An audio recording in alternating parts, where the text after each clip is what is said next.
তারেক রহমানকে বরণ করতে সব ধরনের প্রস্তুতি প্রায় শেষ করেছে বিএনপি। এ বিষয়ে বিস্তারিত জানাতে রাজধানীর বসুন্ধরা স্মার্ট সিটির পাশে ৩০০ ফিট সড়ক থেকে আমাদের সঙ্গে যুক্ত হচ্ছেন সহকর্মী জুবের সানি।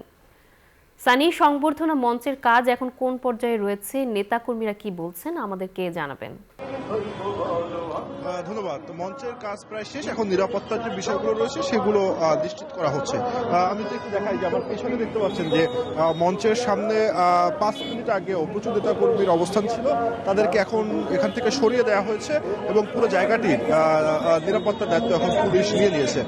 এবং কিছুক্ষণ আগে দেখছিলাম যে মঞ্চে ডগ স্কোয়াড দিয়ে আসলে চেক করা হচ্ছে যে কোনো নিরাপত্তা ঝুঁকি রয়েছে কিনা, এবং সময় যত গড়াচ্ছে নেতাকর্মীদের উপস্থিতি তেমনই বাড়ছে। দেখতে পাচ্ছেন যে আমি যদি একটু দেখাই যে পুরো 300 ফিটের যে রাস্তাটি রয়েছে সেটি কিন্তু এখন আস্তে আস্তে ভরে যাচ্ছে এবং অনেক নেতাকর্মী আজকে রাতে এখানে অবস্থান করবেন তারা যেটি বলছেন, এবং আইনশৃঙ্খলা বাহিনীকে বেশ বেগ পেতে হচ্ছে যে পুরো জায়গাটি আসলে পুরোপুরি নিরাপদ করার ক্ষেত্রে।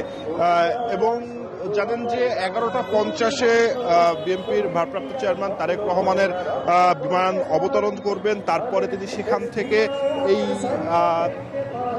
যে মঞ্চটি রয়েছে সেখানে এসে শুধুমাত্র তিনি বক্তব্য রাখবেন, এবং তার সেই বক্তব্য শোনার জন্য নেতাকর্মীদের যে উচ্ছ্বাস, তারা বলছেন যে 17 বছর পরে তারেক রহমানের এই দেশে ফেরা